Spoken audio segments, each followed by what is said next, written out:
সিরাজগঞ্জে বৈষম্য বিরোধী ছাত্র আন্দোলনের অর্ধশত শিক্ষার্থীর বিএনপিতে যোগদান।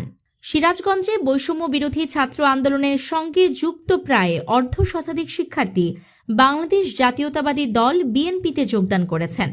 শহরের একটি বাসভবনে আনুষ্ঠানিকভাবে তারা দলে যোগ দেন। বিস্তারিত থাকছে সিরাজগঞ্জ প্রতিনিধি ওয়াসিম শেখের পাঠানো তথ্যচিত্রে।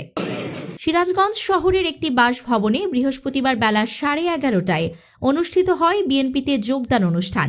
বৈষম্য বিরোধী ছাত্র আন্দোলনের সঙ্গে যুক্ত প্রায় অর্ধশতাধিক শিক্ষার্থী বিএনপির স্থায়ী কমিটির সদস্য ও সিরাজগঞ্জ 2 আসনের মনোনীত প্রার্থী ইকবাল হাসান মাহমুদ টুকুর হাত ধরে দলে যোগ দেন। এ সময় নবাগত শিক্ষার্থীদের ফুল দিয়ে বরণ করে নেওয়া হয়। আজকে বিএনপির ছাত্র দলের পতাকা তলে যোগদান করার জন্য এখানে এসেছে। তা আমি তোমাদেরকে ওয়েলকাম করি, কেননা বাংলাদেশে জাতীয়তাবাদী দল যত সংস্কার হচ্ছে, জিয়াউর রহমান থেকে শুরু করে বেগম খালেদা শুরু করে তাদের হাতে হয়েছে। আমি আমার পক্ষ থেকে, আমার দলের পক্ষ থেকে তোমাদেরকে ওয়েলকাম করি। অনুষ্ঠানে উপস্থিত ছিলেন সিরাজগঞ্জ জেলা বিএনপির সাধারণ সম্পাদক সাইদুর রহমান বাচ্চু সহ জেলা ও উপজেলা পর্যায়ের বিএনপি এবং অঙ্গ সংগঠনের নেতাকর্মীরা।